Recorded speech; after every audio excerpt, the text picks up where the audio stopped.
Move to 1B. Ma'am, this seat's for someone who actually paid for it. The words dropped like a gavel in the plush silence of Skywave Flight SW-117's first-class cabin. Lucy Carter stood frozen.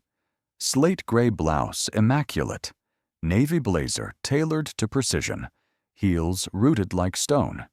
In her hand, Seat 1A's boarding pass. Confirmed. Purchased. Hers. Yet Anna Torres, the flight attendant, said it like fact. Behind her, Emily Watson White, draped in designer cashmere, smirked and added, "She doesn't look like she belongs here anyway. It wasn't a glitch. It was a verdict." 7 minutes later, Skywave Airlines would begin a collapse so total it would ripple across boardrooms, stock exchanges, and courtrooms, all because they tried to unseat the wrong woman. What they didn't know, Lucy Carter wasn't just a passenger. She was the tech engine behind Skywave's entire booking infrastructure. And she had receipts. In real time. Before we dive into how Lucy brought an empire of bias to its knees from Seat 1A, drop your city or country in the comments, and if you believe dignity doesn't require permission, hit subscribe, like, and share this story. Because this one, it doesn't take off gently. Anna Torres didn't blink, didn't question, didn't check the manifest. She just motioned toward the aisle, gesturing for Lucy Carter, CEO of Carter Vision, architect of the very tech Skywave Airlines used to assess passenger loyalty, to step aside like a trespasser. Behind Anna, Emily Watson adjusted her oversized sunglasses and smirked. "This is ridiculous," Lucy said evenly. "That seat is mine. Confirm it or prepare to explain this on the record." Anna didn't move. "Our system shows a failed payment. Ms. Carter." Lucy's phone was already in her hand. "Boarding pass. Confirmed. Seat 1A. Do you see this? Claire Brooks, the lead attendant, appeared with a clipboard in hand and a look on her face that Lucy had seen before, one she could recognize in a heartbeat. It wasn't confusion. It was guilt. Because deep down, Claire knew this wasn't a system error. This was a bias confirmation loop. A glitch they welcomed because it aligned with what they already believed. Lucy had been here before. 20 years ago, almost to the day, standing in a nearly identical blazer, hearing a white gate agent say, "This seat's for executives." That moment had shaped her, molded her, fueled her, and now, 2 decades and $12 billion later, here she was, still seen as an imposter. Anna's voice grew sharper. "We need to resolve this quickly. Our priority guests deserve timely boarding." A few passengers shifted in their seats. One, a business consultant named Thomas Hayes, leaned forward, brow furrowed. A journalist across the aisle, Mason Kim, lifted his phone, already live streaming. "Skywave bias," he whispered to his audience. Emily Watson turned toward him. "Everyone's a victim with a phone these days."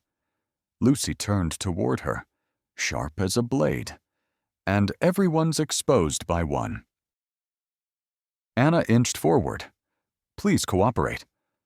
Lucy narrowed her eyes.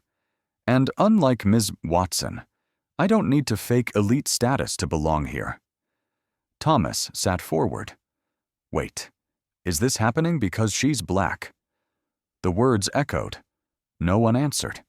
Emily snorted. "This is about status, not skin." Lucy stood taller. "No, it's about the moment your system glitched and validated your bias." She tapped her screen. The boarding pass gleamed. "Lucy Carter, Seat 1A. Confirmed." Claire hesitated. "Ma'am, filming crew members is not permitted," Mason replied. "Neither is discrimination. Choose which one goes viral. Then came the first unraveling. Oliver Grant, the gate supervisor, chimed in over the intercom. "Ma'am, for the comfort of all guests, please relocate per crew instruction." Lucy didn't flinch. "You're authorizing an illegal seat reassignment based on appearance. Mr. Grant, hope your legal team is ready." Emily laughed. "She's bluffing." Lucy turned. "You want to tell the world you kicked a black female CEO out of 1A to seat a white influencer? Be my guest." Mason's stream spiked 20,000 live viewers and climbing, and then came the first major twist. Emily Watson filed a discrimination complaint against Skywave last month, Mason said, flipping his screen, claimed she was downgraded unfairly. Claire paled. "That's true." Lucy raised an eyebrow. "So when you were denied a seat, it was injustice. But when I am, it's protocol." Emily froze. Mason pulled up another screen. Internal logs. Anna overrode Lucy's seat assignment manually. 10 minutes before boarding. No authorization. Claire turned sharply. "Anna, did you falsify the log?" Anna's eyes darted. It was a workaround. Or was it bias, Lucy asked. Voice flat. Anna didn't respond. Lucy tapped her earpiece. "Charles," she said calmly, "get legal on the line. Tell them we're filing before takeoff." Mason's camera zoomed in. "This isn't a complaint," Lucy said, rising to her full height. "It's a reckoning." The intercom clicked again, but this time, Oliver's voice trembled. "Understood. Ms. Carter, no more commands, just recognition." As Lucy sat, seat 1A, back straight, face forward, everyone in the cabin knew something irreversible had begun. For 45 seconds, no one spoke. No instructions. No apologies. No corrections. Just the soft hum of air vents and the collective realization that something seismic had cracked open inside Skywave Flight SW-117. Lucy Carter, still seated in 1A, placed her phone on the tray table, recording. Calm, collected, unmoved. The pressure didn't make her flinch. It made them crumble. Claire Brooks adjusted her collar, sweat beading along her hairline. She glanced at Anna Torres, who was fidgeting near the galley, eyes darting between the passengers and the crew tablet. Emily Watson, once the image of smug superiority, now shifted uncomfortably in her designer wrap. Even Thomas Hayes felt it, the entire cabin vibrating not with turbulence, but with truth. And truth had no landing gear. "Ms. Carter," Claire finally said, stepping forward again. "We don't want to escalate." "Then don't." Thomas interrupted from seat 1C. "Verify her boarding pass. Do your job. The longer you stall, the worse this looks." Claire opened her mouth to reply, but Anna cut in. "Security will be called." Mason, still filming, raised an eyebrow. Security for what a paid passenger refusing to give up her seat to a fraud. Emily scoffed. "Can we just remove her already? I have a spa appointment at the Langham." Lucy turned toward her, unfazed. "And I have a CNN interview in 20 minutes. Want to be quoted?" Emily paled. Then came a sudden shift. The intercom clicked again. "Cabin crew, please proceed with guest reassignment," Oliver Grant said. Tone flat and rehearsed. Lucy's voice rose. "Guest reassignment. That's your term for forcibly removing a black woman from a paid seat in first-class Mason stream jumped to 33,000 viewers. Comments poured in. Unbelievable. Systemic racism. Live. Skywave bias, trending now. Claire approached. "We're asking you to step aside." "You mean surrender?" Lucy said. Her voice didn't tremble. It thundered quiet and immovable. I've done that before. She leaned back, eyes not cold, but clear.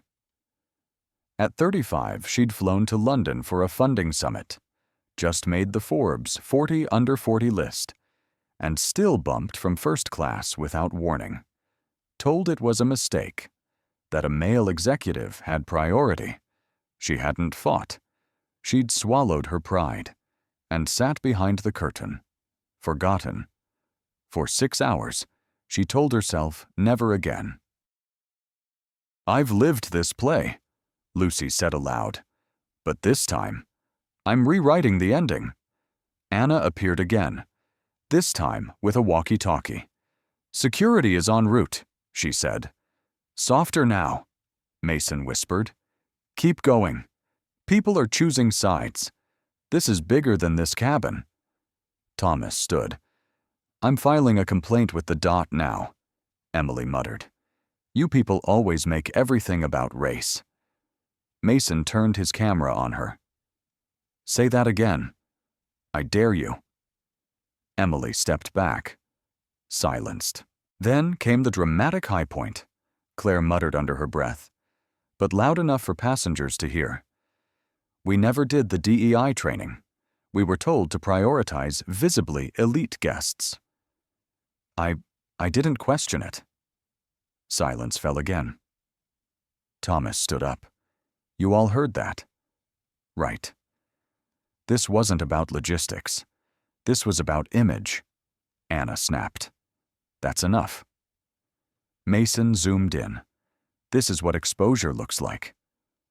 Lucy didn't blink, then let them see everything. The moment turned, not because Skywave shifted, but because Lucy didn't. This wasn't just defiance. It was a line in the sand, and the tide was rising. By minute 4, the flight hadn't moved, but the internet had. Mason Kim's live stream ticked past 38,000ers. The cabin, once silent, was now a stage. Passengers weren't just observers, they were witnesses. Every glance toward Lucy Carter was no longer idle curiosity. It was alignment. Claire Brooks hovered near Lucy's seat, posture rigid, trying to regain control. Anna Torres leaned against the galley bulkhead, mouthing instructions into her walkie. Neither could command the cabin anymore. The power had shifted, not through force, but through truth. Lucy remained seated, regal in her stillness. The tray table still held her phone, recording everything. Across the aisle, Thomas Hayes spoke into his own device, reporting the incident to the Department of Transportation's complaint line. And then we've just confirmed the boarding override was manually triggered at 9:58 a.m. Mason read the update live from his feed. Crew notes show Emily Watson's name was input, manually replacing Lucy Carter's 3 minutes before boarding. No approval. No alert. Lucy turned to Anna, voice like tempered steel. "That's falsification." Anna looked away. Claire visibly paled. Emily's voice finally cut in again. Brittle. It was probably a glitch. Lucy replied without looking at her. "No. A glitch is accidental. This was deliberate." Then she turned to the cabin. "You don't have to believe me. Just believe your eyes." Mason flipped to a new screen. "I've got screenshots," he announced, from a crew member who didn't want to stay silent. Anna overrode the system. He tapped the phone. Just a workaround. Anna had typed. She didn't look like 1A. Watson's a platinum influencer. Better optics. Gasps echoed down the aisle. Emily's face turned chalk white. Then came the climax moment. Lucy stood, calmly, deliberately. She looked not at Anna or Claire, but directly into Mason's phone. To every passenger watching this at home, to every business-class traveler who's ever been asked to prove they belonged, this isn't just a glitch. It's a mirror. She took a step forward. And I am done being unseen. Anna's walkie crackled. Security is 30 seconds away. Lucy didn't flinch. She reached into her blazer pocket and pulled out a second phone, this one patched directly into her legal team. Claire Ellis, she said. File it. Now. Her attorney's voice replied, Federal complaint. Title 2. Civil rights. Filed. Media alerted. Anna whispered, You can't do that mid-flight. Lucy's eyes narrowed. This plane hasn't moved, but your career just did. Across the aisle, Thomas Hayes leaned toward Mason's phone and spoke. She's not threatening. She's documenting. There's a difference. Mason nodded. 45,000 watching now. CNN just shared the link. Emily's voice cracked. She's ruining everything. No, Lucy said. I'm revealing everything. What you see as destruction is really just daylight. Then Claire's voice broke, barely above a whisper. I didn't think it would go this far. Lucy turned to her. You never think that until the truth starts walking down the aisle with a camera. Oliver's voice returned over the intercom, but it was different this time. Fragile. All crew. Stand by. Do not engage further. Corporate has been notified. Lucy raised one eyebrow. That's corporate speak for, we're screwed. Mason leaned toward her. 47,000 now. Hashtags #2 worldwide. Lucy nodded. Then let's climb higher. She sat back in 1A, phone angled, posture straight, voice low. I'm not moving, but this entire industry will. Minute 5. The flight still hadn't left the gate, but outside the plane, everything was taking off, just not the way Skywave had planned. News alerts pinged across the cabin. Hashtags like Skywave bias and Seat 1A spread like wildfire. Commentators and influencers began reposting Mason Kim's stream. His viewer count passed 53,000, and major networks started picking it up. Lucy Carter, seated in 1A, didn't gloat, didn't smile. She simply opened her laptop and began drafting a statement for the press. Because she wasn't just documenting injustice. She was building the case in real time. Across the aisle, Thomas Hayes watched, deeply aware that history was being recorded not by suits in boardrooms, but by phones in cabins, and the faces of Anna Torres, Claire Brooks, and Emily Watson. They were becoming cautionary tales. Anna paced near the galley, visibly sweating. Claire stood stiff, lips tight, glancing at the front of the cabin like rescue might arrive through the cockpit. And Emily just looked smaller now. Her crossed arms no longer radiated confidence, just desperation. Then came the second unraveling. Mason held up his phone again. Update. Internal crew logs just leaked. He read aloud Anna Torres submitted a seat override for Emily Watson, claiming Carter's reservation had failed despite no system flags. No payment issues. Override logged manually. No supervisor signature. Gasps. Someone in row 2 muttered, That's illegal. Claire turned to Anna. You lied to me. Anna looked cornered. It was a judgment call. You mean a prejudice call, Lucy corrected. Eyes locked on her. Then came the climax. The intercom clicked one more time. But this time, it wasn't Oliver Grant's voice. It was a new one. This is Skywave corporate oversight. All actions involving Seat 1A are frozen. No further interaction with passenger Carter until reviewed by Executive Council. Silence.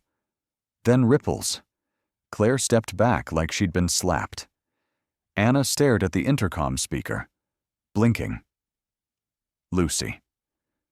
She didn't move an inch. She just whispered. And there it is. Mason's voice cut through the moment 60,000 watching. DOJ Civil Rights Division just followed the stream. Thomas leaned in. Lucy, you just grounded them before the wheels even left the tarmac. Lucy nodded. I've waited 20 years to say this. But now, I'm officially the turbulence. Across the terminal, Lucy's legal team worked fast. Carter Vision, her tech firm, held back-end rights to Skywave's loyalty infrastructure, which meant Lucy had legal standing to audit system misuse. Her attorney, Claire Ellis, had already filed a motion of breach of protocol. Skywave's lawyers had received the notice mid-escalation. Lucy opened a new tab, drafted an internal memo to all Carter Vision clients, 5 of which were Skywave competitors. Subject line: live example of unchecked bias using CV systems. Our offer to upgrade your transparency protocols. Within seconds, responses poured in. One read: watching now. Let's schedule a call. Thomas saw it all. You're not just bringing them down. You're building the new standard while they fall. Lucy didn't respond. She just clicked send. Meanwhile, in the back rows, passengers whispered. One elderly black woman clutched her phone, teary-eyed. She's doing what we all dream of, she said softly. She's not moving. A younger passenger leaned over. She's setting the standard. Finally, Claire turned to Lucy, voice cracking. We can work this out privately off the record. Lucy closed her laptop. You made it public the second you looked at me and saw inconvenience instead of equity. Anna opened her mouth to speak, but Mason cut her off. Don't. You've said enough without a mic. Now the world's listening. Lucy's phone buzzed. Claire Ellis again. Media confirmed. CNBC wants an interview. Fast company, too. Lucy leaned back. Let the cameras see her still. Let the system see her unshaken. Because she wasn't here to argue. She was here to redefine altitude. By minute 6. The cabin wasn't just watching. It was recalculating. Passengers, once indifferent, now leaned forward in their seats. Those who had glanced dismissively at Lucy Carter earlier were now watching with quiet awe. Others, earbuds removed, began whispering updates to each other, trading headlines and hashtags like currency. The power had fully shifted, but Lucy remained still. She didn't need to rise. The truth was rising for her. Ana Torres, still near the galley, looked like a cornered shadow. Her fingers clutched her tablet so tightly the screen dimmed. She was scrolling furiously, as if a technicality might still save her. Claire Brooks stood near row 2, arms crossed tight over her chest, eyes darting between passengers. She had always believed she was composed, unflappable, but now her poise was cracking under public scrutiny. Emily Watson had faded. The woman who once demanded Lucy move now sat hunched by the jump seat, sunglasses removed, face pale. No more smugness, just calculation. Wondering what it would cost to disappear from the frame Mason Kim's phone was capturing. Miss Carter. Came the intercom again, but this time, not from Grant. It was a woman's voice. Calm, polished. This is Marissa Doyle, VP of Corporate Risk for Skywave. I'm monitoring this incident live. We are launching a formal investigation into crew conduct. Please be advised this flight will not depart until internal compliance has reviewed this cabin log. Lucy leaned her head back slowly. A soft exhale. Her eyes closed for half a second. Then she whispered to Mason, They finally know who I am. Thomas leaned forward. What now? Lucy turned her phone toward him.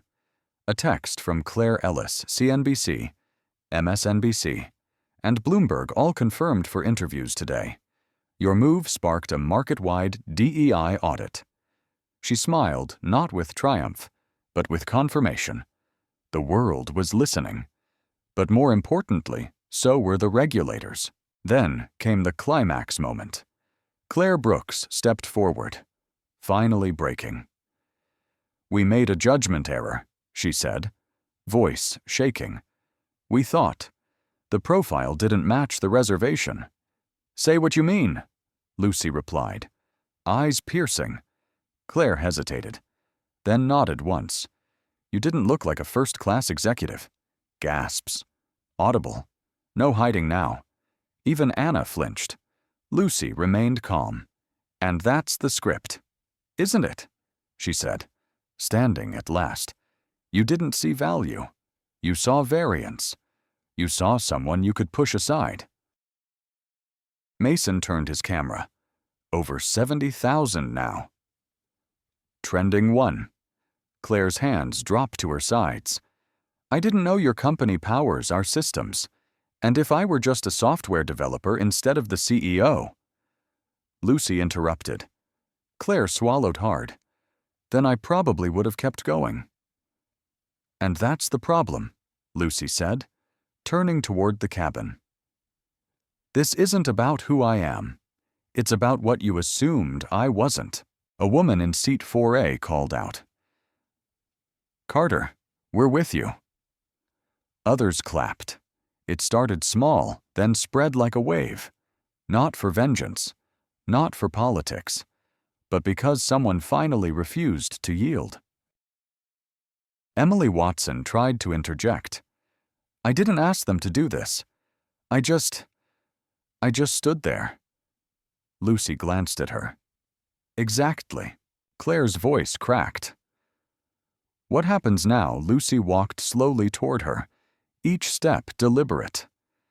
Now you tell the truth. And if you can't, don't say anything at all. Marissa Doyle's voice returned over the speaker. All actions concerning Ms. Carter are to cease.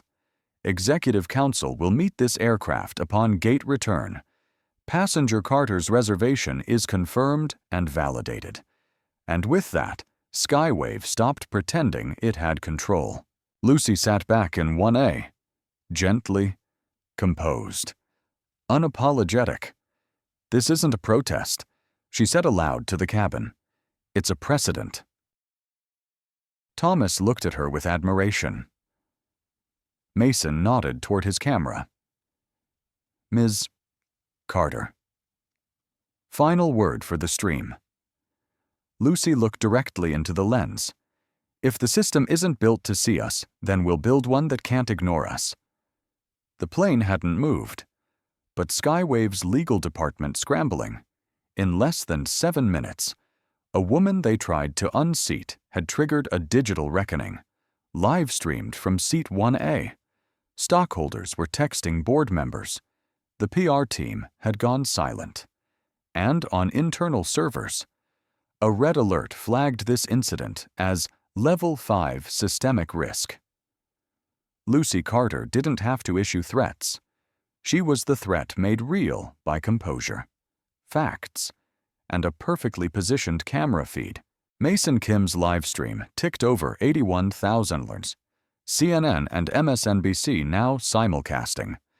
Clips from the flight were circulating on TikTok, Instagram, X, and LinkedIn. Thomas Hayes refreshed his feed. Skywave's stock down 17% and falling? Lucy said nothing. She simply adjusted her blazer, crossed her legs, and continued documenting. In the galley, Anna Torres was pacing, wild-eyed. Her hands trembled around her tablet. For the first time, she whispered, "Did we just end our careers?" Claire Brooks didn't answer. She was staring at the overhead compartments like they held a portal to escape. Emily Watson slouched in a corner of the jump seat, stripped of words, prestige, and the illusion of immunity. Then came the climax moment. The aircraft door opened, and in stepped two corporate supervisors flanked by a lawyer. Every phone in the cabin turned toward them. One supervisor, a tall black woman in a navy suit, walked directly to Lucy Carter and extended a hand. "Ms. Carter, I'm Diana Ricks, Internal Oversight. I've been watching live." Lucy shook her hand firmly. "I assume you're not here for peanuts." "No," Diana replied. "I'm here to clean house." Claire's mouth dropped. Anna stumbled back toward the galley. Emily muttered, This is insane." Diana turned toward her. "Miss Watson, you may remain silent. Anything else may escalate corporate exposure." Emily shut her mouth. Thomas stood. "Are we continuing this flight?" Diana responded flatly. "This aircraft will remain grounded for legal debriefing. Passengers will be rebooked." She turned to the rest of the cabin. "Skywave regrets what occurred today, but Ms. Carter does not owe this apology. We do." Lucy remained seated. Regret is a statement. Accountability is action. What action do you intend to take? Diana nodded. "We've just placed both Claire Brooks and Anna Torres on immediate leave. Termination is pending final review." Claire gasped. Anna's knees gave slightly. Lucy didn't blink. "Also remove Oliver Grant from operations. His intercom responses confirmed participation." Diana didn't hesitate. "Done." She turned to the corporate attorney, who opened a tablet and typed quickly. Mason's stream jumped. Viewers now passing 94,000. Then Lucy stood. Only once everyone had seen the consequences arrive. And when she did, it wasn't theatrical. It was orderly, unmistakable, permanent. "I am invoking the breach clause in Carter Vision's system license," she said calmly. "Skywave's contract with us is suspended effective immediately pending investigation." Gasp. The corporate attorney turned ghost white. Your company powers our entire loyalty classification AI." "Yes," Lucy replied. "And that's why I built a kill switch," Diana Ricks whispered. "My God." Thomas turned to Mason. "Get that. Say it again." Lucy looked straight into the camera. "When you build the system, you also build the parachute. And when bias takes the yoke, you don't beg for landing, you pull the cord." Skywave's internal servers went dark. Their boarding app glitched for users across the country. Loyalty rankings scrambled. Reward points vanished. For the first time, Skywave's infrastructure began crashing in real time, and Lucy Carter, without raising her voice, without leaving seat 1A, had shut it down. Mason ended the stream with one line. "She didn't move, so the system had to." Diana Ricks turned from Lucy Carter to the rest of the cabin, her voice sharp, professional. "For documentation purposes, all passengers will be offered hotel accommodations. Refunds will be automatic. But let me be clear, this delay is not caused by weather, technical issues, or staffing." She paused. "This delay is the cost of discrimination." You could hear the air compress in the cabin. Lucy didn't flinch. She sat like someone who had weathered bigger storms than this corporate storms, courtroom storms, boardroom storms. Storms where her skin tone was considered a wild card in every strategy meeting. But today, she was the forecast. Emily Watson turned to Anna, whispering, "Can't we fix this?" Anna looked like someone unraveling. No. Emily, you don't fix this. You survive it. Emily's voice cracked. You said you had connections. You said I'd be fine. Anna looked away. That was before we picked the wrong target. Mason Kim was still filming, albeit with reverence now. 105,000 viewers and rising. It's not just a trending topic anymore. It's become an audit. Thomas Hayes nodded from 1C. And every airline CEO in the country is watching to see how Lucy Carter just shut down a multi-billion-dollar infrastructure from a tray table. Lucy reached into her bag and pulled out a business card. She handed it to Diana. My board will issue a public statement in 1 hour, and Carter Vision is offering to partner with any airline willing to undergo real DEI reform. But Skywave. She looked toward the intercom. Skywave is no longer a client. You've failed the dignity test. Then came the climax moment. The aircraft lighting dimmed, then flickered. The seatback screens froze. Passengers looked around, confused. Then Mason's phone buzzed with an alert. Skywave app outage reported in 32 airports nationwide. Lucy simply tapped her phone, once executing a command she had written into the Carter Vision system a year ago. The failsafe. Thomas leaned closer. You triggered it. Lucy nodded. The day I watched a black teenager get bumped from business class on a connection in Dallas. She added quietly. And I told myself, never again. The corporate attorney stepped forward, panicked. You can't take us offline, I didn't, Lucy said calmly. Your culture did. I just made the consequences visible. Emily stood up. This is personal. You're ruining people's careers. Lucy looked her dead in the eye. Those same careers tried to ruin mine, tried to make me disappear from seat 1A. She stepped closer. But I don't vanish. I redesigned the map. Diana spoke next. I've just informed the board. We're locking all crew overrides for the next 72 hours. Your testimony will initiate a federal-level review. Lucy nodded. And I'll provide every log, every override, every backdated policy that enabled this. Mason's livestream passed 120,000 listeners. Comments flew. Lucy Carter just became the most powerful voice in air travel. System override by the system's creator, that's justice.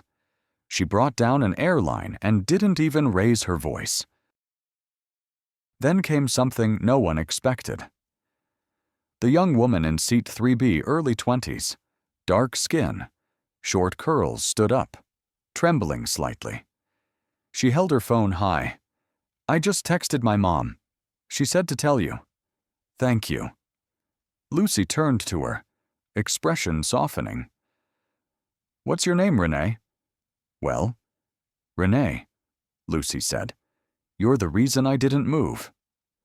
Renee nodded, eyes brimming. You didn't just sit down for you.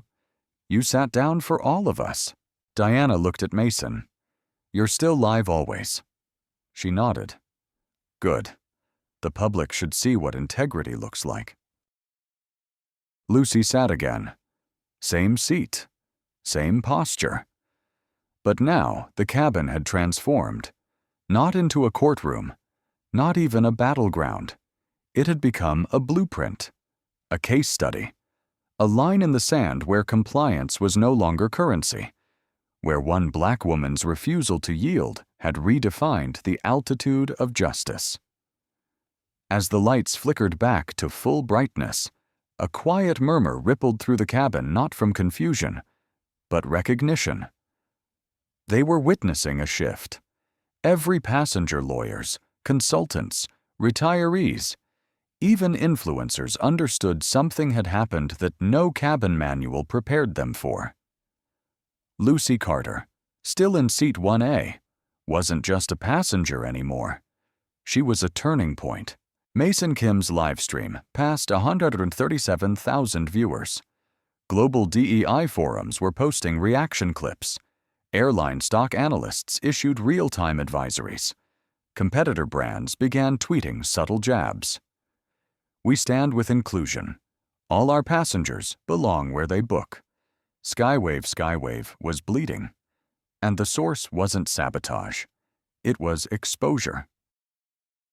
In the galley, Anna Torres whispered into her walkie-talkie like it was a lifeline, but no response came. Her authority had dissolved into static.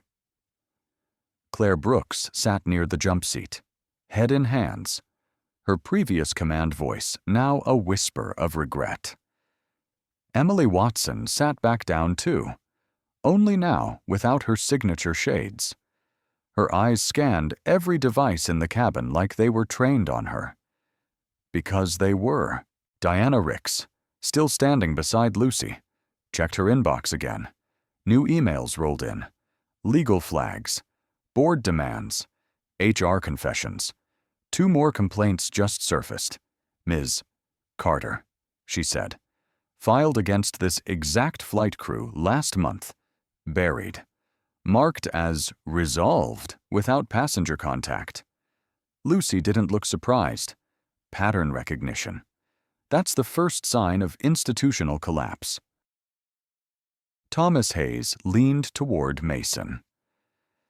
This is bigger than just Skywave. It already is, Mason said, showing him his screen. The WANA movement. Carter Protocol, dignity doesn't board last. Trending globally. Then came the climax moment. Lucy's phone buzzed. Claire Ellis, her attorney again. Federal injunction filed. The Department of Transportation will begin emergency review of airline discrimination practices. You've just opened a regulatory door that hasn't been touched in 2 decades. Lucy turned to Mason's camera. Let the industry hear this dignity is not an upgrade. Passengers clapped again.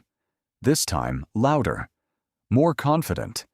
Even those who had once looked away from the incident now stood beside her. One man in row 5 called out, "Ms. Carter, how can we help?"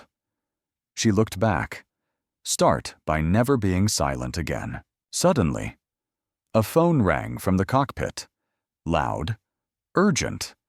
Diana Ricks answered it on speaker.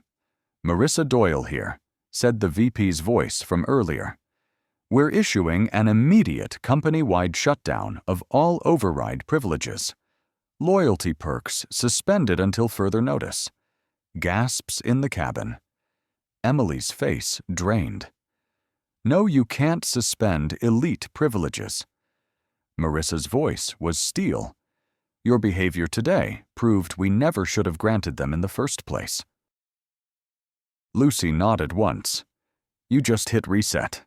At that moment, a passenger from the back of the cabin, a quiet Latina grandmother wearing a floral scarf, stood up and approached Lucy. She held something out, a silver bracelet. "I wore this when I got kicked off a plane in 1989, she said, voice soft. "Wrong name, wrong look, right ticket." She handed it to Lucy. I kept it, waiting for someone to finish the fight. Lucy accepted it with reverence. "I didn't start it," she said, "but I won't let it end unfinished." Mason whispered to Thomas, "She's not just holding the line. She's redefining where the line is." Thomas nodded. History just boarded. Emily turned to Diana, voice shaking. "I didn't mean harm. I didn't know she was important." Diana's reply was cold. She didn't need to be important. She just needed to be treated like a person. Lucy raised her voice to address the full cabin. "Remember that. For every 1A they try to take, someone else is watching, filming, waiting.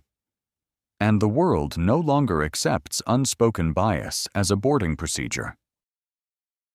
The supervisor, who had been silent, finally spoke up. "Ms. Carter, what happens next?" Lucy didn't hesitate. "Next. We land this flight, but this time on our terms."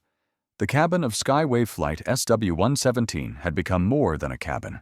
It was now a courtroom, a newsroom, a live broadcast center, and above all, a mirror. And the reflection it offered was brutal.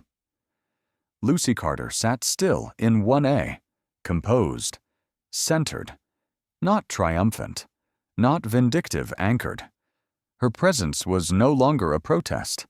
It was a declaration. The false civility of corporate indifference had been shattered, and all that remained was accountability. Diana Ricks stepped into the aisle, speaking into her corporate earpiece. "Legal confirms contract breach clauses will be enforced. Suspension notices going out to flight staff within the hour." She turned to Lucy. "Ms. Carter, the board would like to issue a private apology." Lucy didn't even look up. "I don't need privacy. I need policy."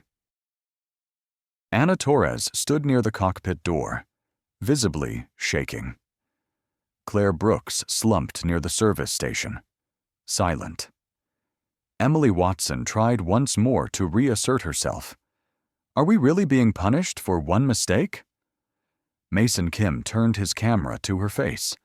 "One mistake.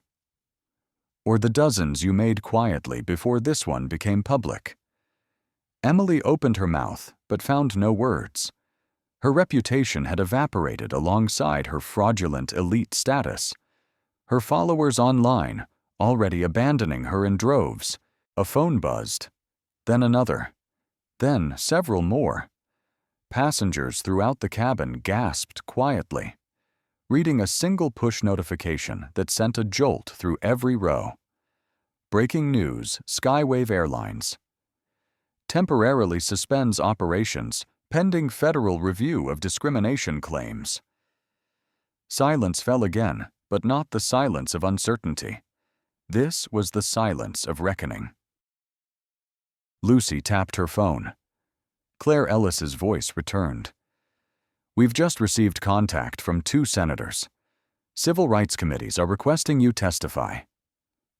Lucy looked toward the window for a moment. The seat they didn't want me in has now become a platform they can't ignore. Thomas Hayes, still beside her in 1C, leaned in. "You've built something permanent today." She nodded. "And they tried to eject me for it," he added, "then found out the system they used to deny you was built by your code." She smirked. Irony. Delivered at 36,000 feet, even when grounded. Mason checked his numbers. Live streams at 152,000 trending in 27 countries. Footage already archived by 3 law schools. Lucy turned to him, something thoughtful in her expression. History isn't always loud when it begins. Sometimes it starts with someone sitting down and saying, "No more," at the back of the plane. A Skywave staffer entered discreetly. He handed Diana a sealed envelope legal documentation for Lucy's contract termination rights over the Skywave platform. Diana reviewed the papers, then turned to Lucy. "We're here to enforce this, if you wish." Lucy didn't answer at first. Then she stood, calmly, deliberately, and faced the crew. "I hereby terminate Anna Torres, Claire Brooks, and Oliver Grant for cause under Section 9 of our Behavioral Compliance Policy citing misconduct, racial discrimination, and intentional suppression of truth." The words weren't angry. They were surgical. Anna burst into tears. Claire whispered something under her breath and collapsed into the jump seat. Emily Watson stepped backward, nearly knocking over her designer carry-on. Thomas stood as well. "You're not alone in this. Ms. Carter." Lucy stepped into the aisle and turned toward the passengers. "Let this moment serve as your documentation. This isn't the end of an airline.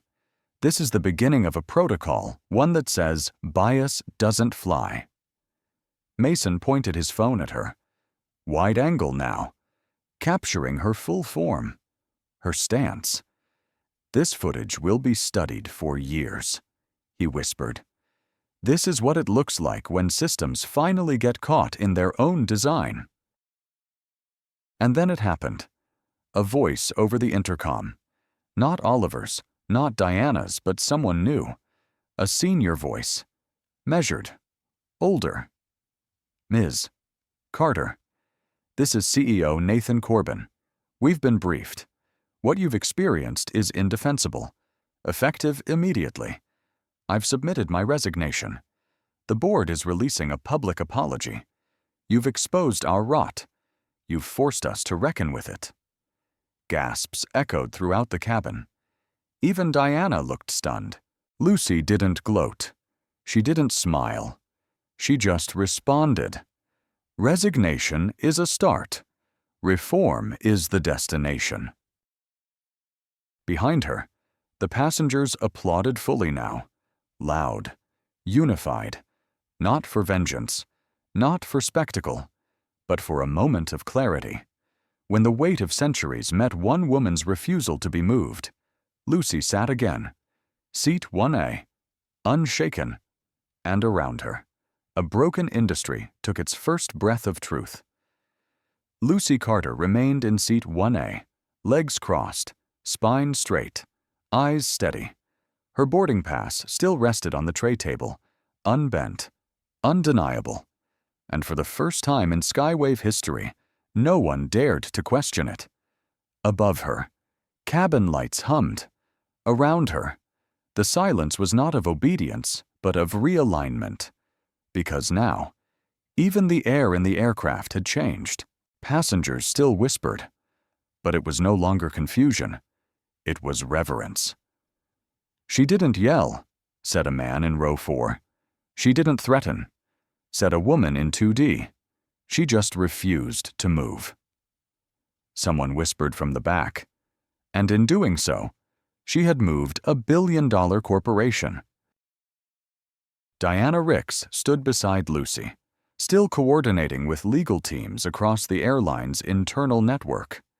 The flight wouldn't be departing, but something else was an entire generation's worth of accountability. Emails, memos, meeting requests, press inquiries.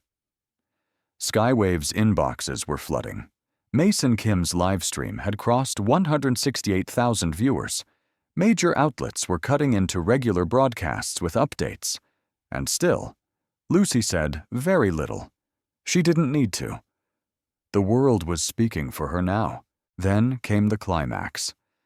A young man in a maintenance uniform entered the cabin slowly. His name tag read, Devon. He wasn't supposed to speak, just check a status light. But he stopped in the aisle, swallowed his nerves, and faced Lucy. Miss Carter, he said softly. My mom's worked for Skywave for 31 years. Told me to tell you. She's proud of you.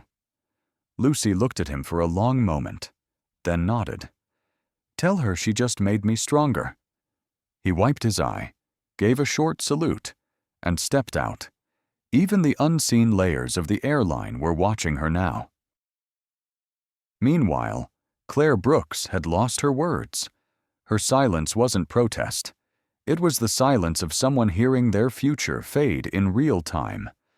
Anna Torres, no longer holding her tablet, sat near the exit row. Pale, cold. The weight of exposure had fallen fully on her now. And Emily Watson. Her phone buzzed with message after message. One read, Your sponsorship with Bright Travel has been revoked. Another pending review. Your account is suspended. She turned to Mason, almost pleading.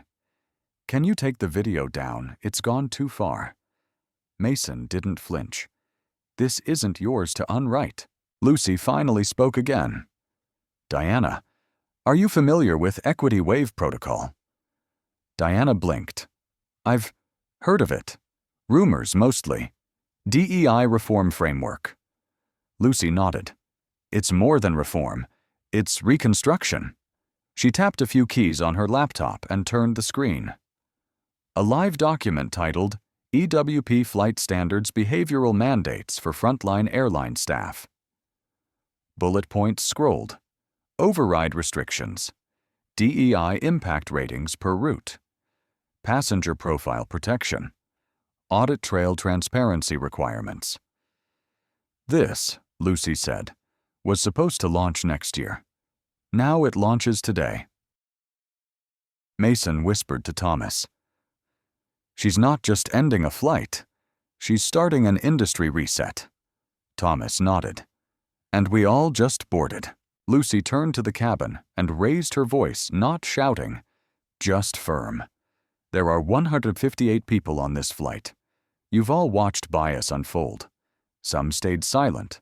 Some filmed. Some spoke. All of you mattered. She paused. And now you're part of a blueprint. If we can rewrite the rules in one aisle, we can rewrite them across the sky. Phones captured every word. Passengers nodded. Even the skeptical ones, especially the skeptical ones. Because what they had witnessed wasn't just defiance. It was design. Diana's phone buzzed again. She showed Lucy the screen. CEO Nathan Corbin has issued a statement. He's invoking your equity wave protocol as a condition of his resignation. Lucy blinked. Then he just became useful. Then came the unexpected twist.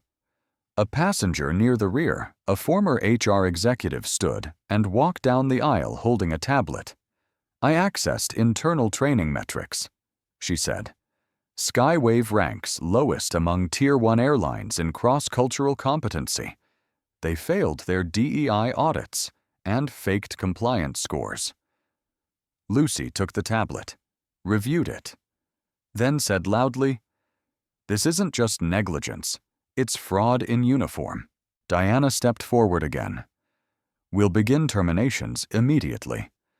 "No," Lucy said. Diana stopped, confused. "Begin with truth. Issue a public statement admitting every failure, every cover-up, every profile adjustment made to protect optics. Name them." Her voice was quiet. "But make no mistake, justice isn't a whisper anymore. It's being live-streamed." She turned back to 1A and sat again. And as she did, Mason whispered to the camera. She sat down, and the airline stood still by minute 12. Skywave Airlines had stopped flying, but Lucy Carter was still soaring. What began as a denied seat had now dismantled the scaffolding of selective privilege, override culture, and institutional prejudice across an entire corporation. And yet, Lucy sat in 1A as if none of it surprised her, because it didn't. She'd seen this coming. Not this exact flight, not these exact faces, but the pattern always the same. Subtle gatekeeping, quiet assumptions, the artful performance of respectability until discomfort interrupted convenience. What changed this time was simple. They chose the wrong seat.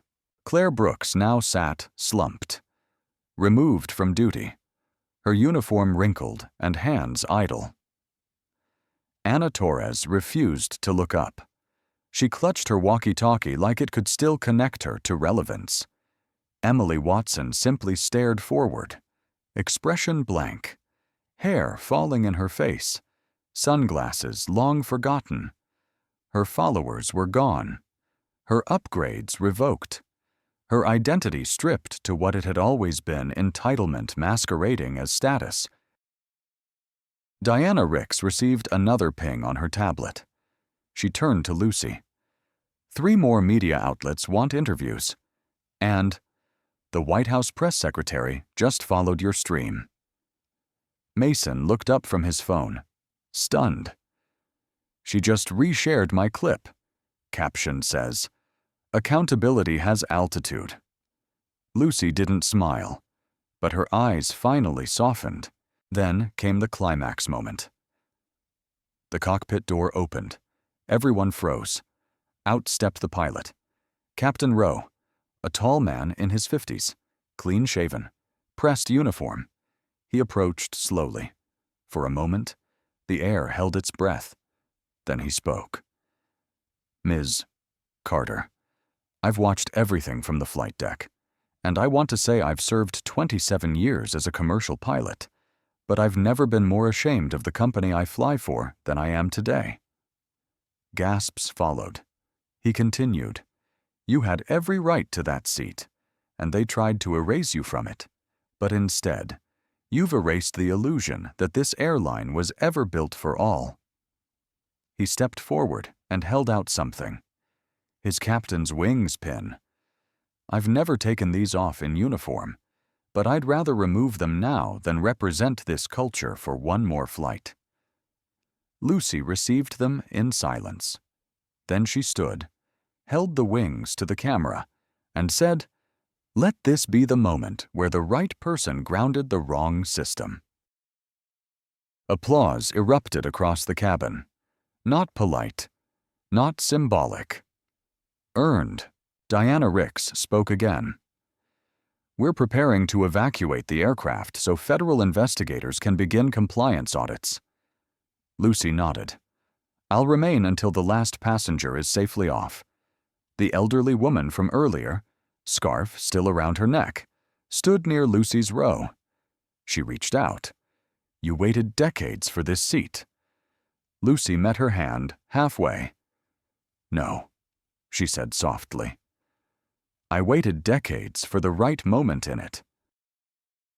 As passengers began gathering their belongings, several paused to offer words. "Thank you. You made us braver. My daughter's watching. You just changed my job interview next week." One flight attendant, off-duty and in uniform in row 6, quietly stepped forward and offered Lucy her own service pin. "I joined because I believed in care." She said, "Today you showed me what care actually looks like." Then Thomas Hayes approached Lucy, his voice low. "Do you want me to help you off the flight when it's time?" Lucy shook her head. "I walk off last. Not because I'm late, but because I led." Diana looked at her tablet.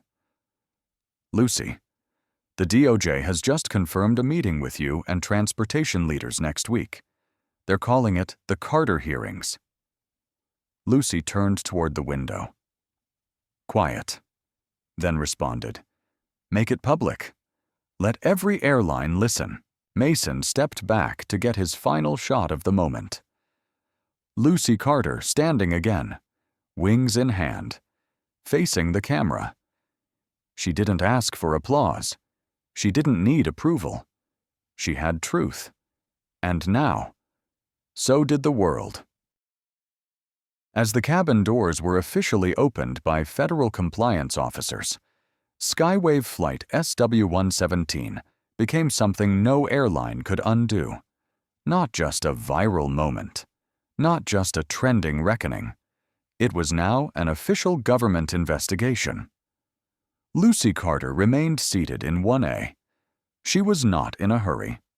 The world had just caught up to a truth she'd known for 2 decades. You don't dismantle a biased system by shouting at it from outside.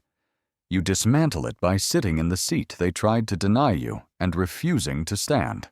Diana Ricks moved through the aisle now with a different kind of energy, not rushed, not corporate, but reverent. "Ms. Carter," she said, quietly, "we've logged every violation. Crew override, status manipulation, misassigned seating, discriminatory remarks, passenger defamation, all verified." Lucy asked one question. "Will they be held accountable?" Diana met her gaze. "They already are." Claire Brooks and Anna Torres were now being escorted down the jet bridge by Skywave internal security, not federal agents. Not because Lucy requested leniency, but because their punishment had already begun in the eyes of millions. The internet had a long memory, and Lucy Carter had receipts. Emily Watson remained behind, sitting alone in row 2. No security, no escort, just irrelevance. The seat she had demanded was now stained with the fallout of her own assumptions.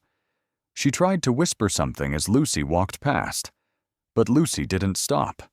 She didn't gloat. She didn't acknowledge, because this wasn't personal anymore. It was systemic. Mason Kim followed. Phone lowered now out of respect. "The stream's still running," he whispered. "But it's not about views anymore." Thomas Hayes nodded beside him. "It's about volume, the kind that shakes foundations." Then came the climax moment. A boy, maybe 12, curly hair, glasses, stood beside seat 3A as Lucy neared the exit. He was shaken. "Ms. Carter," he said. She turned gently toward him. "My mom says you just made it safer for me to fly when I grow up." Lucy crouched slightly, just enough to meet his eye. "What's your name, Jordan?" She handed him her original boarding pass. "You remember something?" "Jordan," she said softly. "Every time they tell you where you can't sit, you tell them who you are and sit anyway." He hugged her, quickly, gently, and the entire front half of the cabin quietly applauded. Outside, the scene had become a media storm. Camera crews, microphones, federal agents. News vans were double parked along the edge of the terminal. Behind the windows of Gate B12, passengers on the next flight watched in stunned silence. But Lucy Carter didn't rush. She descended the jet bridge with intention. Every step was a headline. As she stepped into the terminal, Diana Ricks turned to her once more. Carter Vision just broke 20% share spike, and 3 major airlines have requested copies of the Equity Wave Protocol. Lucy's response. "Make it open source." Diana blinked. "You want to give it away?" Lucy didn't even pause.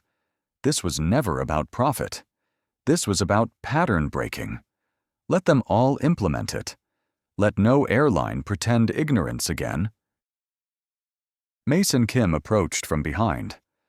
"I've been on hundreds of flights," he said, "and I've seen dozens of incidents.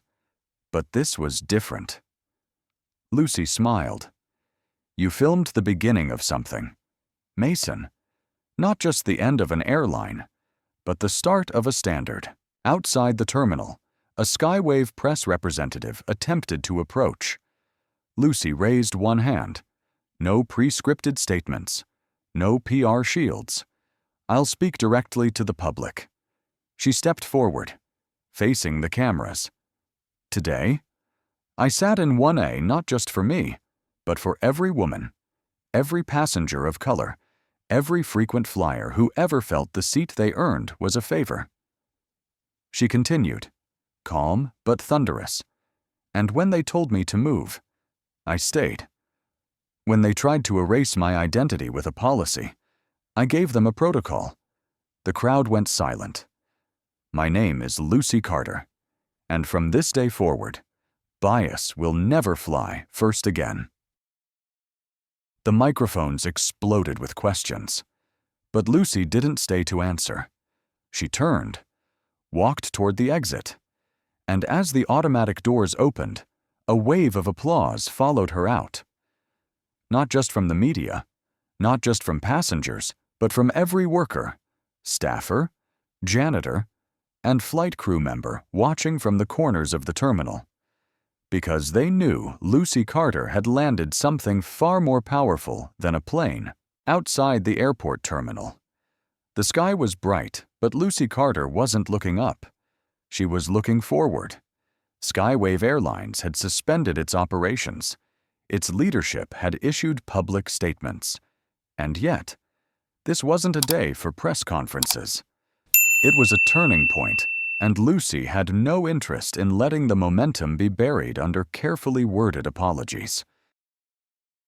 Her assistant, Jalen, met her curbside. No words were needed. He opened the car door, handed her a cold water bottle, and gave her a look that simply said, "It worked." Inside the SUV, Lucy opened her phone.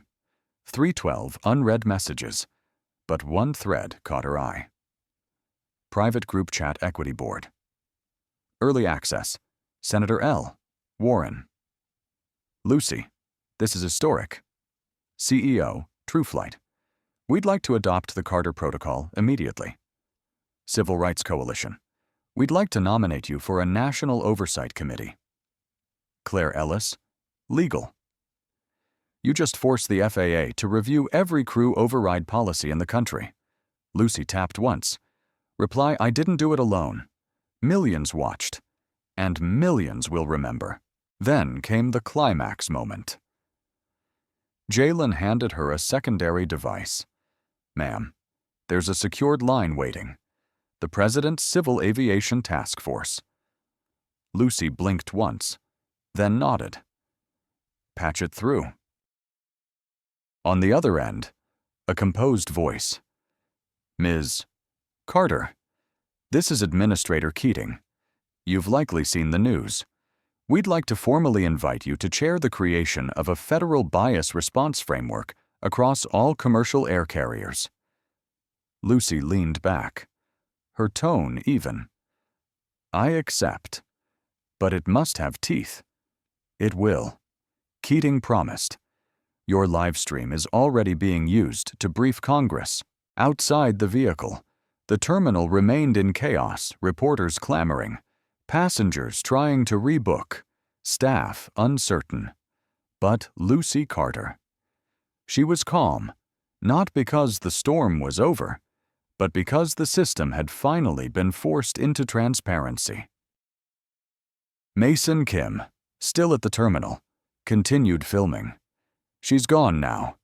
He told his stream, but the flight never really ended. It just changed destinations.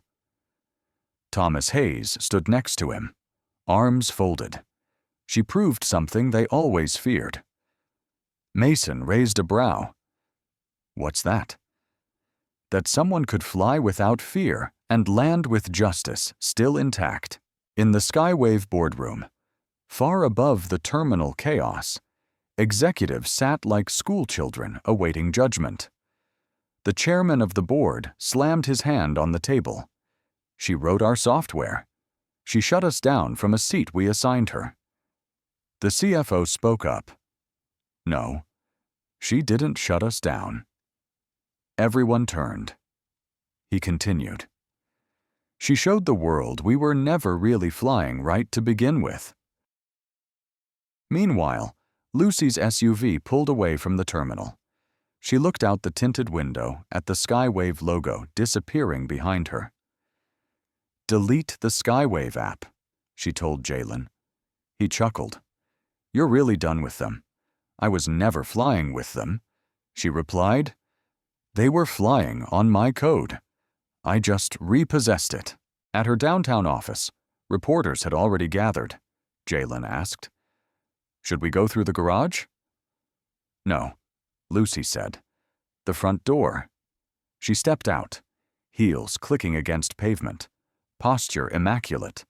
The crowd parted. One shouted, Miss Carter, will you sue Skywave personally? Lucy paused.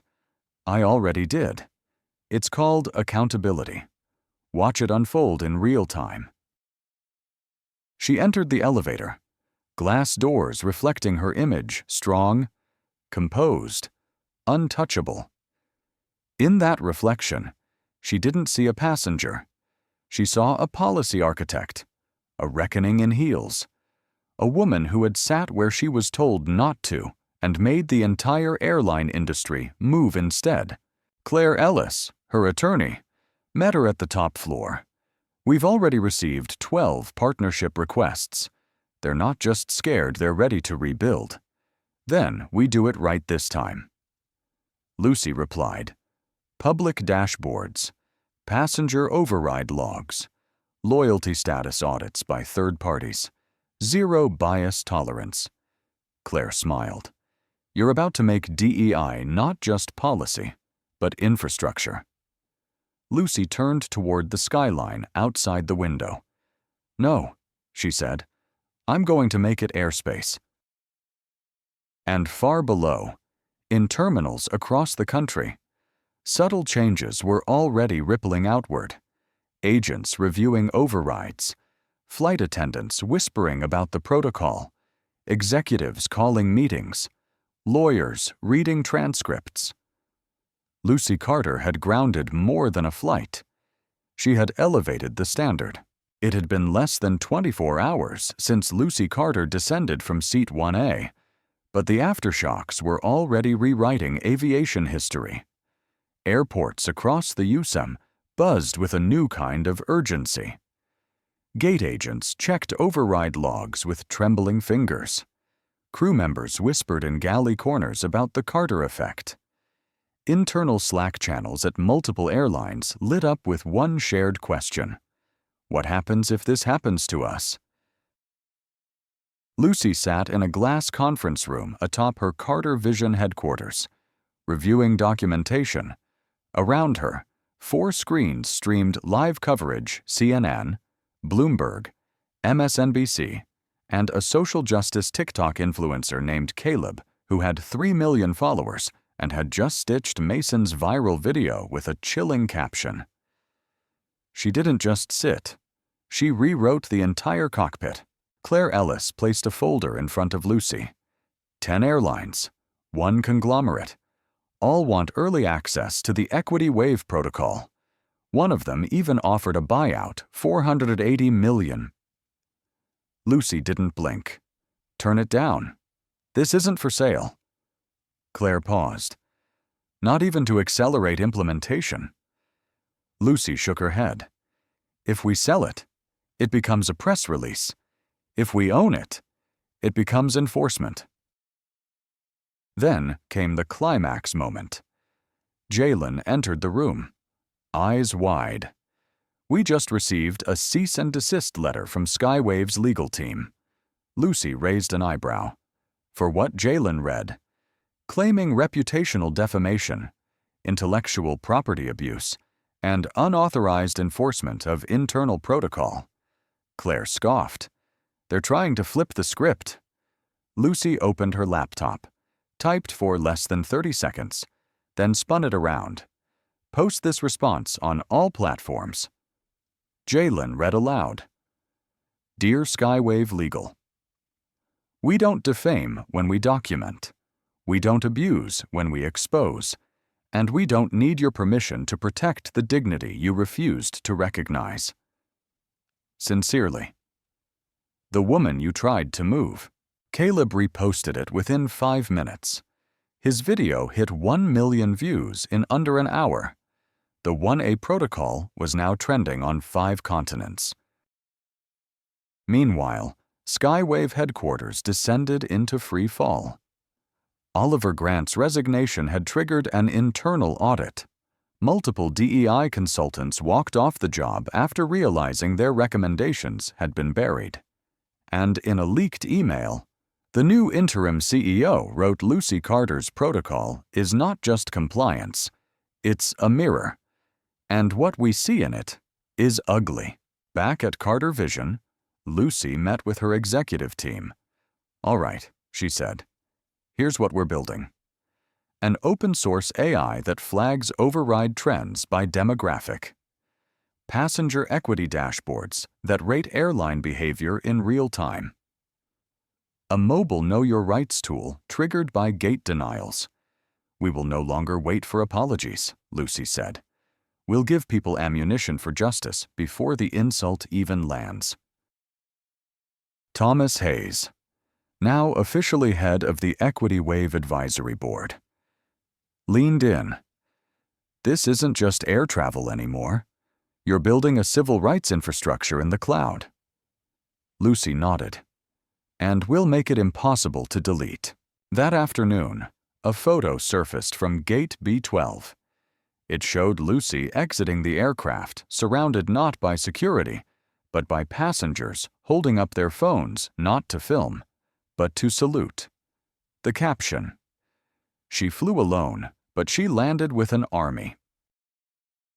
Mason Kim was invited to speak at NYU Journalism School. His lecture was titled, "Bearing Witness in Seat 1B Journalism at 36,000 Feet." He ended it by saying Lucy Carter didn't perform justice. She programmed it. That evening, Claire Ellis received a final call from the FAA. Lucy's protocol, the official said, is under emergency consideration for federal adoption. She may have just created the next ADA. Claire turned to Lucy. They want to name the policy after you. Lucy hesitated. Only if it forces action, not just admiration. She stood by the office window, looking down at the city that once ignored her back when she wore second-hand blazers and flew coach with a smile. Now that city carried her story like gospel. Mason's livestream hit 12 million total views. News anchors debated the future of gate power. Civil rights lawyers quoted her closing line like scripture: "We don't defame when we document." And in living rooms across America, young girls, especially Black girls, asked their parents, "Who is Lucy Carter?" And parents answered, "She's the woman who wouldn't give up her seat and made the whole country stand up." Lucy Carter didn't set out to become a landmark. She hadn't boarded Flight SW-117 with a press team, or with a media strategy, or with a speech tucked in her purse. She boarded with a boarding pass, one she paid for, one that said Seat 1A. But by refusing to move from that seat, she had repositioned the entire power structure of aviation. It was now day 2. Skywave's stock had not recovered. Shareholders filed emergency motions. Several board members resigned. The National Association of Airline Executives held a closed-door summit, but audio leaked within hours. "If we don't adopt her framework, we'll lose the trust of every BIPOC customer base. Her name is being mentioned alongside Rosa Parks and Katherine Johnson. The Carter Protocol is no longer optional. It's expectation." At Carter Vision, the media requests had flooded in beyond containment. BBC, Al Jazeera, NPR, Oprah's team. Lucy Carter responded to none. Instead, she launched a public webinar titled "DEI Without Apology: Building Protocols That Can't Be Ignored." More than 80,000 people joined live, and every single one watched her open with this: "Bias survives because it hides in policy." And I code policy for a living. Then came the climax. A former Skywave executive fired a year prior for insubordination appeared on Caleb's channel with a digital paper trail. She had retained screenshots, emails, and documents proving that Skywave had automatically deprioritized certain surnames in the upgrade queue, downranked loyalty tiers based on perceived visual cues, used internal flags to label non-ideal passengers based on appearance. Her words were clear. They didn't just overlook bias, they engineered it. Lucy's response was swift. She published every log Skywave had hoped was buried using their own server APIs, legal, airtight, and attached to each one. She added a note: "Transparency is not a risk. Concealment is." The press called her the digital disruptor. Congressional aides called her the quiet reformer. Wall Street called her the woman who repriced power. But Mason Kim, he simply tweeted she never raised her voice. The industry raised its hands. Thomas Hayes, now flanked by 2 former FAA auditors, built out Carter Vision's new division, Flight Equity Intelligence. His first report stunned the press. 72% of premium seat disputes involved black passengers. 84% of those were dismissed as misunderstandings. 0% led to formal crew discipline. Until Lucy. Claire Ellis received the official invitation. Lucy Carter was to appear before the House Transportation and Infrastructure Committee. Claire asked, "What should I put in the briefing packet?" Lucy replied, "Nothing." Claire blinked. "Nothing. I'll bring the truth," Lucy said. "Let them take notes." Meanwhile, Emily Watson re-emerged briefly on a private live stream. Tearful, measured, rehearsed. "I didn't mean to hurt anyone," she said. "I was just confused. It didn't land. Because sincerity without accountability reads like performance." Lucy didn't respond directly, but she posted a single quote the next morning. "When you're used to privilege, equity feels like punishment." It trended for 48 hours straight. In Atlanta, Chicago, Oakland, and Newark. Airports began trialing the Passenger Rights Pod, a small digital kiosk at select gates, co-developed by Carter Vision.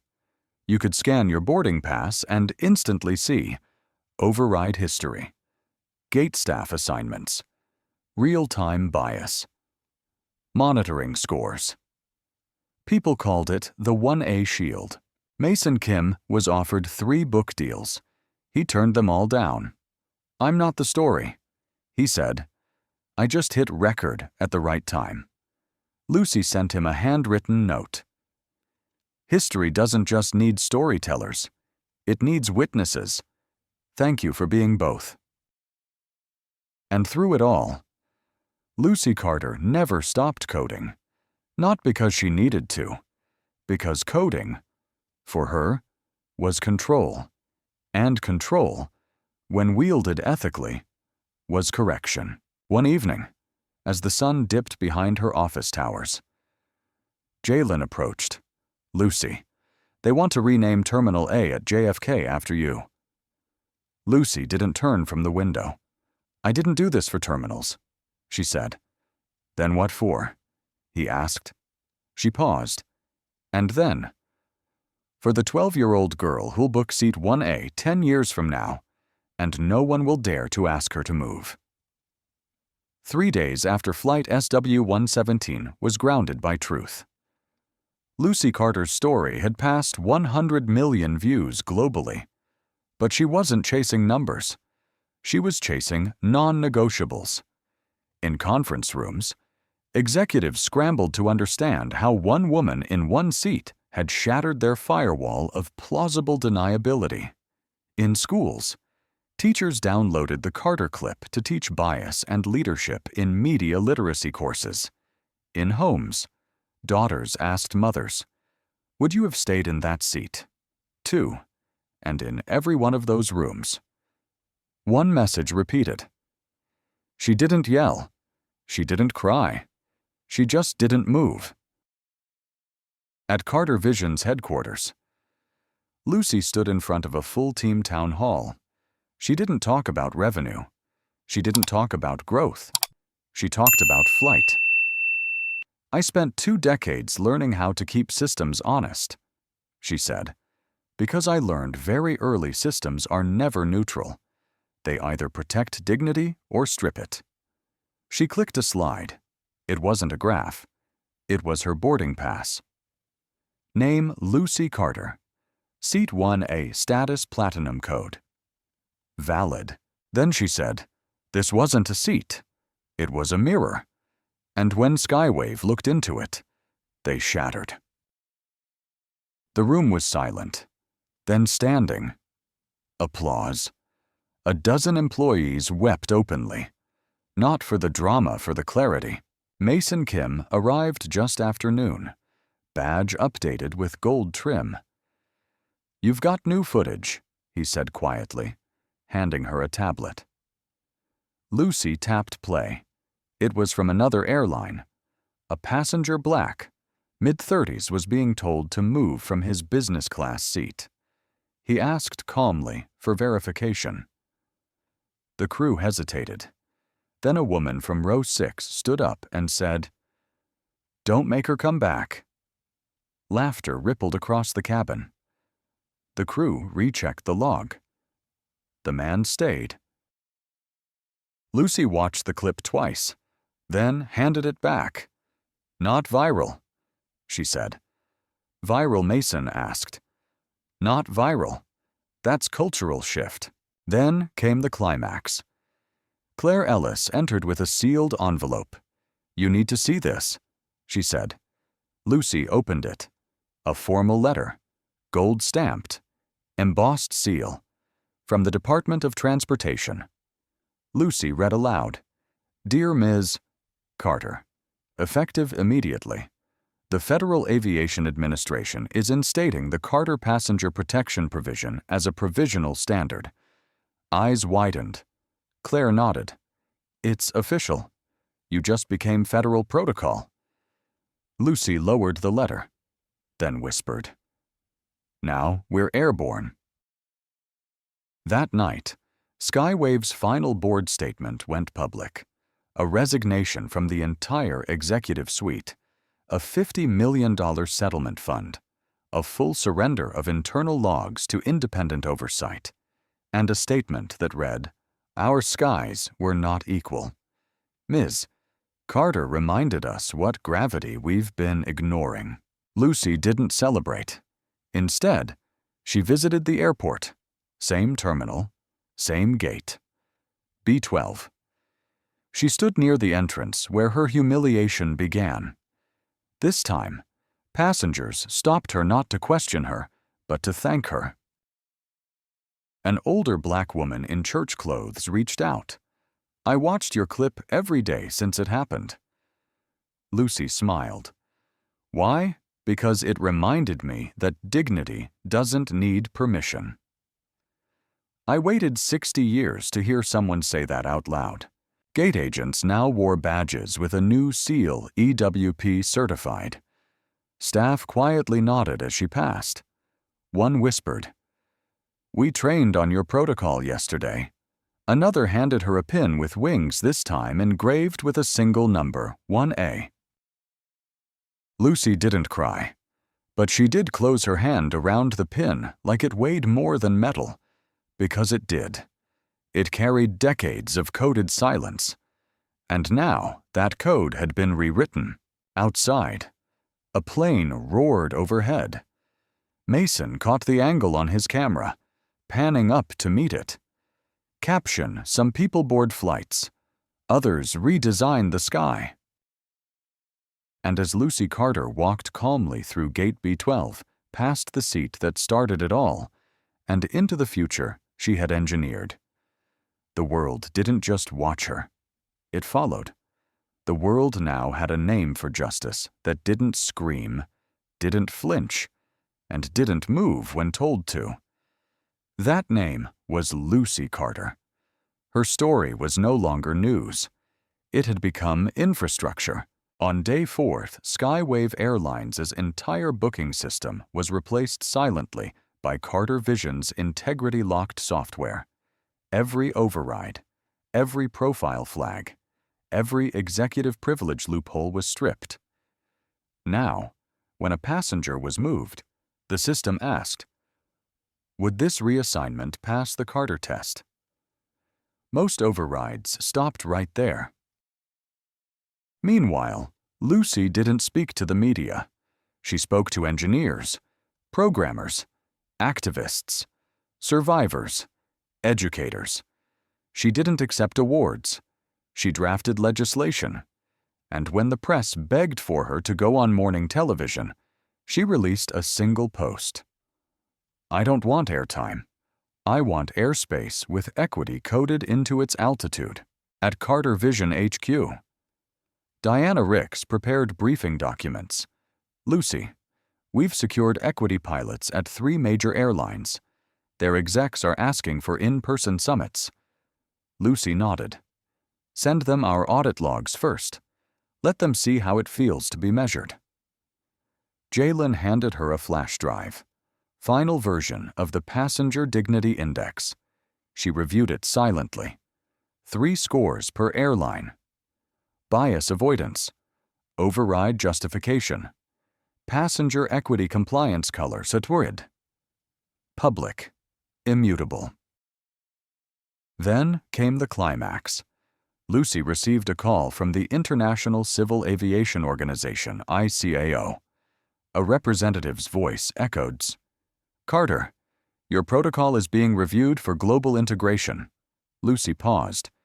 "You're asking to adapt the 1A standard?" "Yes," the voice replied. "They're calling it the Carter Index. You'd be the first civilian in history to have a metric named after them in international flight law."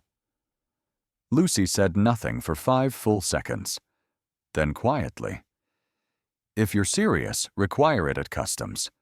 Dignity doesn't end at a passport." The voice responded, "That's why we're calling. You've rewritten trust in transit." Back in the States, Skywave's CEO's office remained empty. Their planes sat grounded in select cities. News anchors stopped using terms like incident or viral moment. Instead, they said post-Carter aviation standards, the Carter Clause in new flight training, and the Carter Boarding Rights Act is gaining bipartisan support. In the office, Thomas Hayes turned to Lucy. "You do realize," he said, "this hasn't just changed travel." Lucy looked at him. "I know," he continued. "You've changed how we're treated while moving through the world." Lucy leaned forward, fingers interlocked. Because dignity shouldn't disembark at the gate. Elsewhere, Emily Watson quietly deleted her social accounts. Her sponsorships disappeared. Her name, once a brand, had become a cautionary tale. She issued a statement, not from a lawyer, not from PR, just a handwritten letter. "I didn't understand the weight of that seat. I do now." Lucy didn't respond, because growth wasn't about her accepting it. It was about Emily living it, outside the Carter Vision building. Travelers had begun to gather daily, not for protest, not for attention, just to be near the place where the code had changed. One woman held a sign I was once asked to give up my seat. "I won't again." "Thank you." Lucy. Another handed out stickers. "Equity flies first." At 6 p.m., the FAA issued an emergency broadcast. All domestic airlines would be required to submit boarding reassignment logs for the past 12 months. The order included 2 words. Carter Protocol, that night. Lucy stood in her office alone. No applause, just data, and decisions, and a sky that had learned, at last, to hold everyone. Then Jalen entered with a tablet. "Lucy, you need to see this. It's from Rwanda." He played the video. A small regional flight. A black woman tried to board her upgraded seat. A flight attendant paused her, skeptical, but then something different.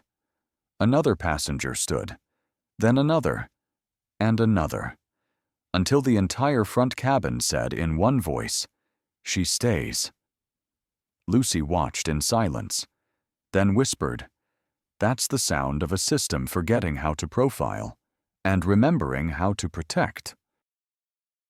Mason Kim posted the clip within minutes. Caption: "The Carter Protocol just crossed oceans, and the world stood up." By the 5th day, Flight SW-117 wasn't just a flight. It was a flashpoint, a courtroom, a manifesto, a network upgrade, and a mirror held up to an industry that had never thought it would be questioned at 36,000 feet. Lucy Carter no longer needed to introduce herself. She didn't wear her credentials. She wore the change. She didn't walk with security. She walked with a quiet resolve that made people step aside without being asked. Inside Carter Vision, A live dashboard showed real-time compliance from major airlines. Green meant full protocol alignment. Yellow meant pending. Red, immediate concern. Skywave stayed red, then blinking red, then offline. They had shut down domestic operations entirely indefinitely, not by force, by truth. Lucy reviewed the updates while sipping black tea. Jalen entered.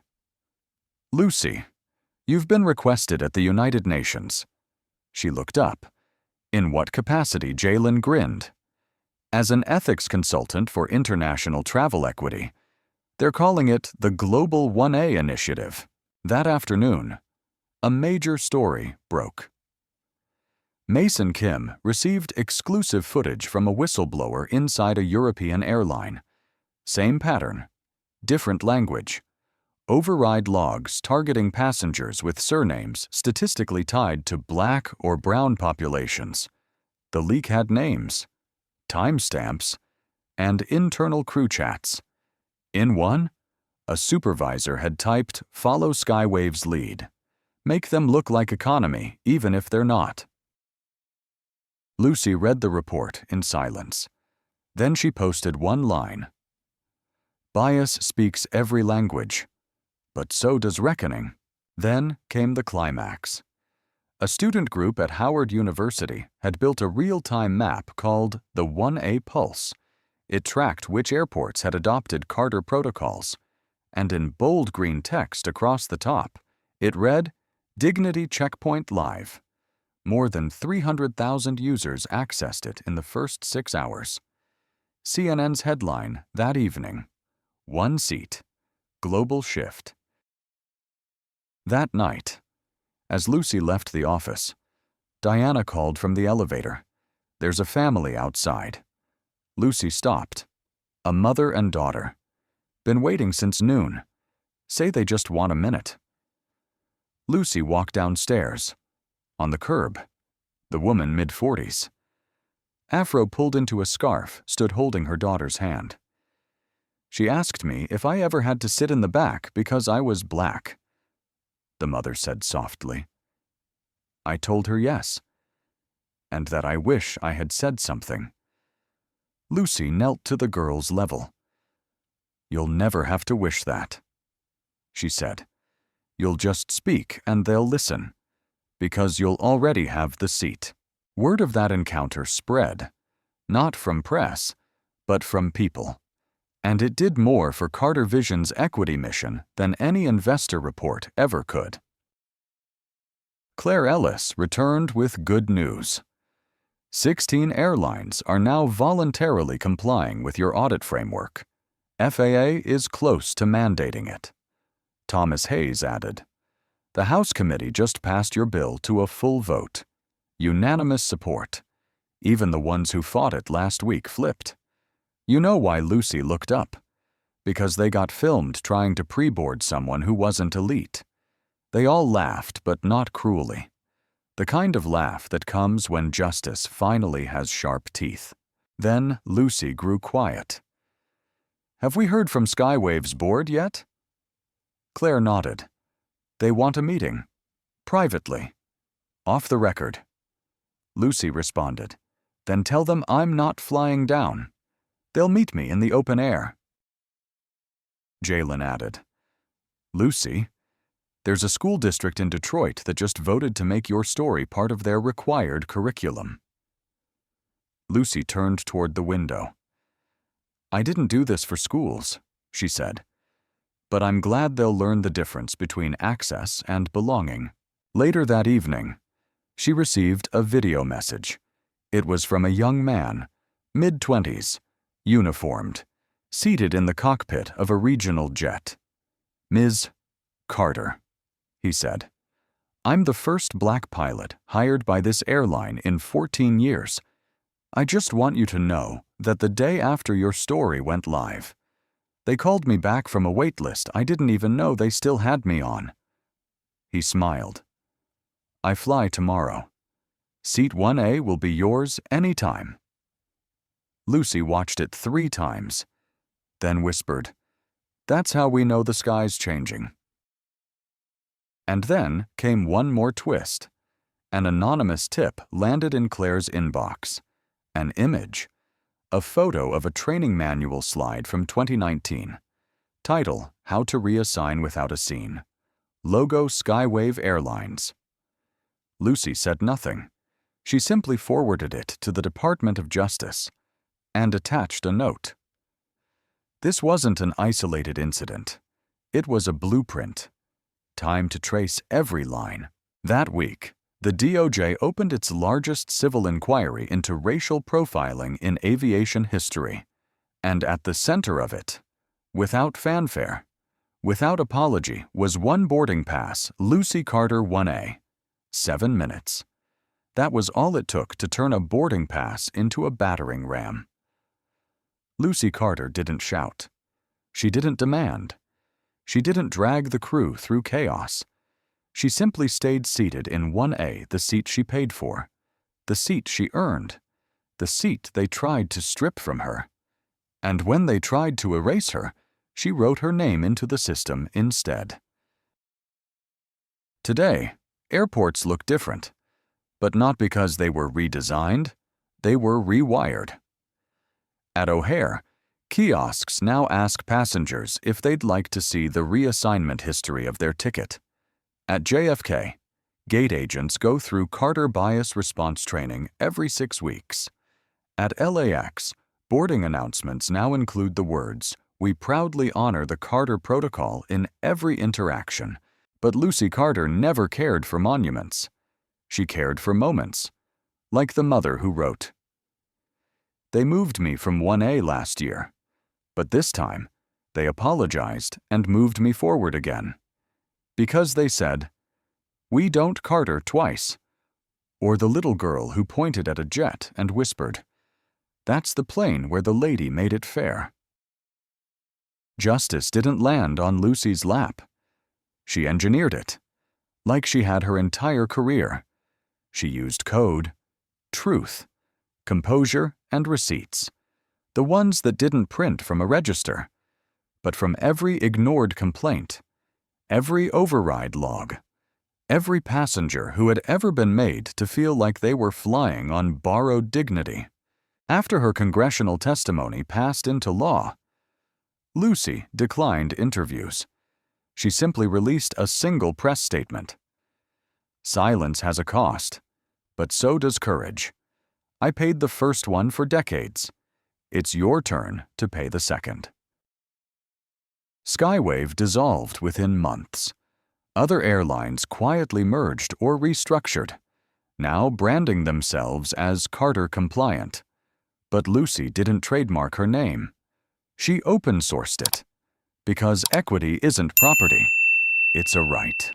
In one final twist of irony, Lucy was offered the ceremonial CEO chair at the airline that replaced Skywave. She declined. "I don't want the chair," she said. "I already have the seat."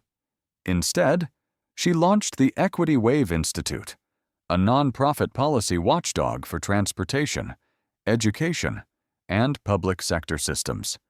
Their first slogan: "If dignity isn't default, it isn't flying." Mason Kim, now a media ethics professor, teaches a course titled Witness Journalism in the Age of Live Justice. The first lesson: never stop recording. Because when silence gets too loud, footage becomes fact. Thomas Hayes stayed on as head of compliance at Carter Vision, overseeing audits with the same quiet intensity he showed at 30,000 feet. In his office is a photo Lucy seated in 1A, eyes forward, shoulders square. Below it, a plaque: "Leadership isn't volume, it's velocity," aimed at change. Lucy now speaks only once a year, at the Dignity in Motion Summit, where survivors, workers, and reformers gather. She walks on stage. No music, no lights, just clarity. She tells them the same story, every time. And still, people cry, not from sadness, but from recognition. because they were there. If not on that flight, then on one just like it where someone made them feel small for daring to take up space. Lucy Carter never moved for comfort. She stayed for justice. And when she did, she grounded an empire of bias without raising her voice. If you've ever been asked to leave a space you earned, if you've ever been told you don't belong by someone who couldn't see who you were, if you've ever felt the seat was given when you paid for it in full, let this story remind you. You don't owe them volume. You owe them presence. Sit down. Stay calm. Stay firm. Let the silence shake them. Let the system see you. And let justice fly first. Comment below where you're watching from. Was there ever a moment someone tried to make you move when you knew it was your right to stay? Share it? Don't forget to subscribe and hit the notification bell to catch more gripping stories like this. Thanks for watching and see you next time.